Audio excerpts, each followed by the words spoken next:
This video is brought to you by Squarespace, the all-in-one website platform. Squarespace makes it easy to create a beautiful website from start to finish. Freud, Marx, and Nietzsche have been dubbed the masters of suspicion by French philosopher Paul Ricoeur in the 1960s. What Ricoeur meant by suspicion was the fact that these three philosophers, in their own unique ways, exposed the false consciousness that lies at the heart of Western culture in modernity. And ever since he coined that phrase, this trio of philosophers has been grouped together. When Ricoeur uses the term suspicion, he refers to a specific mode of interpretation of texts, which he called the hermeneutics of suspicion. But that does not concern us here. Let's take some artistic liberty and find another common thread in the philosophies of these three men, and let's talk about how they, each in their own unique way, exposed the hidden psychology behind religion. But first, let's take a moment to explain what we mean by hidden psychology. What these three men have in common is that they argue that religion, more specifically Christianity, is not what it seems at first glance. There are ulterior motives at work, hidden psychological mechanisms. The central question is the following: why does the Christian believe what he believes? The straightforward answer is that he believes what he does because he thinks it's true. He believes in Christ, tries to live a Christ-like life, goes to church, reads the Bible, takes the Eucharist, because he believes that in doing so, he will not only lead a virtuous life, but also attain salvation. This is the straightforward answer that you might get if you ask a Christian why he's a believer. But Freud, Marx, and Nietzsche all argue that matters are not so simple. They do not doubt that the Christian does believe in the truth of his religion, but they do dispute why and how he arrived at those beliefs. Each believes there is a hidden agenda at work, unbeknownst even to the believer. They seek to lay bare this hidden mechanism, each in their own way. Freud, sociological; Marx, economical; Nietzsche, psychological. But before we get into that, I want to briefly talk about Squarespace, this video sponsor. Squarespace offers an all-in-one platform to create your own website suited to your individual needs, whether you're managing a brand or simply want to create your own portfolio. I've been toying with the idea of creating a Weltgeist book club, which would be an email newsletter, and I found the perfect template within 2 minutes of browsing Squarespace. Their huge catalog of templates, which are hugely customizable to boot, are my favorite feature of the platform. It's easy to set up and feels intuitive. They also have powerful blogging tools, making it easy to share book reviews, for example. I think it's a neat idea to keep a mini blog of the books you're reading and your review of them. And Squarespace has the tools to allow you to do just that.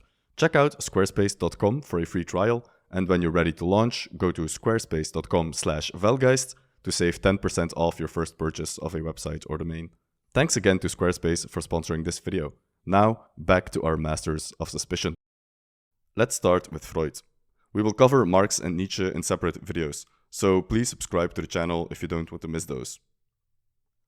For Freud, religion is a sort of neurosis, a psychological condition, an illusion, a relic from the past that would and should soon be discarded in favor of reason and rationality.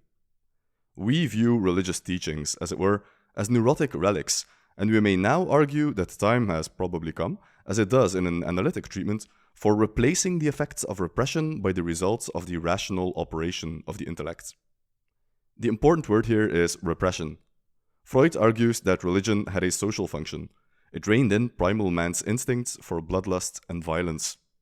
As such, he argues that religion was a necessary step towards civilization. Civilization itself being simply a product of repression. What separates the civilized from the primitive is precisely the repression of violent instincts, whether that be through the rule of law, a social contract, or heavenly dictates from God. But this repression of our violent instincts, despite making civilized life possible, has a ton of psychological drawbacks. These drawbacks are most explicitly discussed in Freud's famous work, Civilization and its Discontents. Speaking of that book, we need to talk a bit more about what makes religion different from other civilizing forces. Because the mere fact that religion forces us to repress our animal instincts isn't enough to explain the huge and lasting success that religions have had. What explains its success? Freud finds the answer in something he called the oceanic feeling. Let's dive in. In Civilization and its Discontents, Freud replies to an anonymous friend of his, whom we know today was none other than Nobel Prize-winning author Romain Rolland, who wrote to Freud that he experiences a certain state of mind, a state of mind that he calls the oceanic feeling. As Freud writes about the correspondence, Rolland says, "I had not properly appreciated the true source of religious sentiments. This," he says, "consists in a peculiar feeling which he himself is never without, which he finds confirmed by many others, and which, he may suppose, is present in millions of people. It is a feeling which we would like to call a sensation of eternity, a feeling as of something limitless, unbounded, as it were, oceanic." Rolland says that he agrees with the thesis of Freud's latest work, The Future of an Illusion, in which he called religion a fantasy that will be done away with in due time due to the force of reason and science. But he disagrees with where the origin of religion might be found. According to Rolland, religion starts when humans experience this subjective state of the oceanic feeling, a feeling of eternity. The energy of this feeling is seized and transformed into the myriad of religions that exist in the world today. Rolland argues that it's sufficient to be called religious by virtue of having this feeling alone. It can be described as a religious experience, the sensation that there is something beyond our individuality, something unbounded and eternal, something transcendent even. The different organized religions of the world are nothing more than mankind's attempts to make sense of this subjective experience, which Rolland argues is felt by millions of people. So religion is rightly called an illusion by Freud. But the oceanic feeling, on the other hand, is very real. Civilization and its Discontents then opens up with an extended analysis of this feeling. Freud will argue that the sensation of unbounded eternity is the result of yet another psychological mechanism, just as religion was.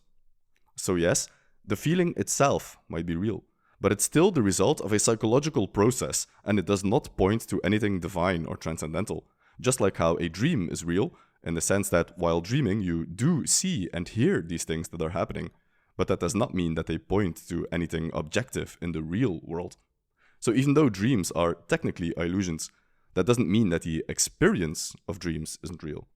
And just like a dream, the experience of the oceanic feeling is real, even if it doesn't point to something objectively eternal or transcendent as Rolland would have it. Let's take a closer look.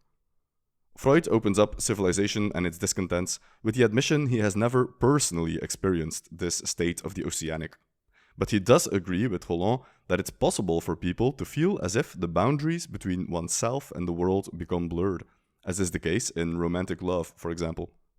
Moreover, the feeling is attested to in countless religious writings, most notably the writings of medieval mystics, often women in nunneries, who attest to feeling a divine connection with the Absolute or with God.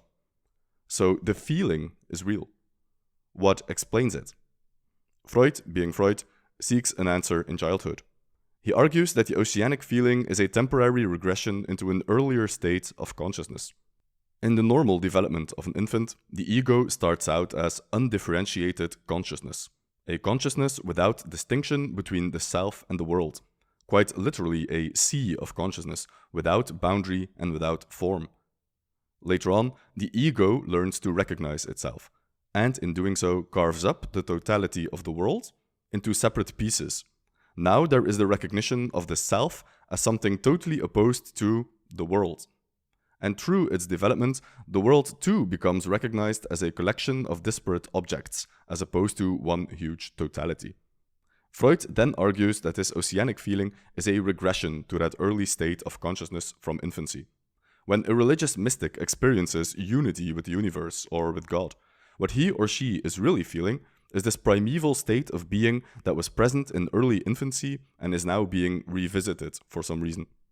Of course, this raises the question of why that earlier state should be revisited at all. Freud, being Freud, argues that the oceanic feeling arises out of the infant's need for paternal protection, which he called the strongest childhood need. The feeling of complete unity with the universe, the self becoming one with the world, so to speak, in this analysis becomes a sort of narcissism, a mental victory of the ego over the world, asserting control over an unpredictable, inhospitable, and cruel universe. Suddenly, the world is not this strange foreign place that can cause pain and suffering. We sublimate it, so to speak, under our own umbrella. It becomes a part of us, and so we can control it. The oceanic feeling, the religious attitude, becomes in this way a sort of coping mechanism, an attempt by the ego to control the uncontrollable, arising out of a need for protection from the hostile outer world. Over time, this feeling morphs into the religions that we know today, each stemming from the need for paternal protection and providing comfort for our existence in a cruel, uncaring world. And indeed, it's not hard to see how Freud came to these conclusions, if we grant the basics of his psychoanalytical method. And who do Christians pray to, if not God the Father? And isn't one of the most recognizable characteristics of Buddhism and Hinduism the absolution of the ego and the recognition that all is one, and the material world, where the ego is something distinct from the world, a mere illusion?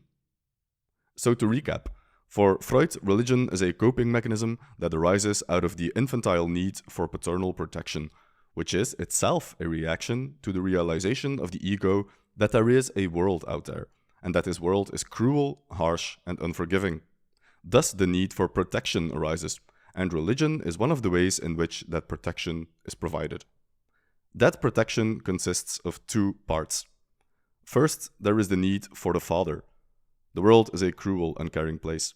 As a person grows up and is forced to confront the world beyond the protective bubble of the mother and father, a sense of dread overwhelms him.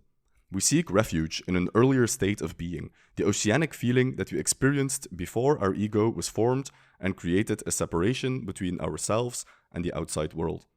This feeling is then converted, or rather projected, onto a father figure. Not your literal father, but a metaphorical father, God.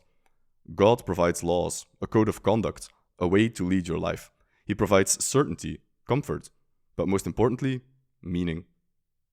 But humans are pack animals, and we not only seek protection from the outside world, but also from our fellow man and from ourselves. Here also, religion provides a layer of protection. This is the second part of that protection.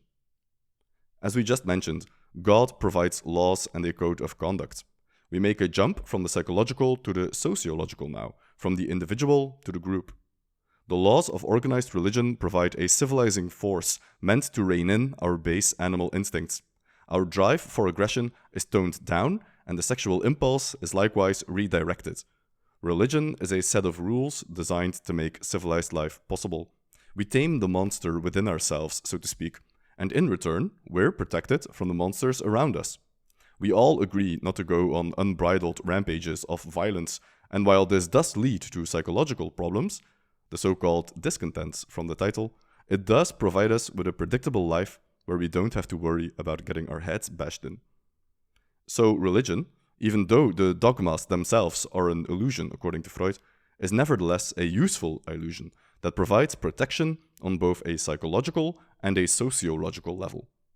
Freud, however, also believes that with the advent of modernity and the development of empirical science and technological progress, mankind will eventually discard these comforting illusions, as science and rationality will provide a similar function as religion did in the past. Hopefully, this makes clear why religion for Freud is not a straightforward phenomenon, but a psychological reaction to some hidden and obscure psychological need.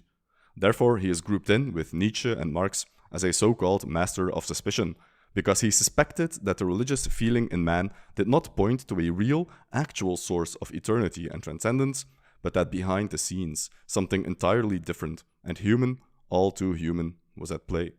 The need for protection from the outside world and the need for protection from ourselves. That covers Freud. Coming up next in the series, we'll tackle the views of the other two masters of suspicion, Marx and Nietzsche. Stay tuned and please subscribe if you haven't already. With that said, thank you for watching. Special gratitude goes out to our Patreons who keep the channel alive with their generous support. And if you also want to support our work, check out the link in the description. You also get access to a dozen Patreon exclusive videos about subjects that are too spicy for YouTube. Again, thank you for watching and we'll see you in the next one.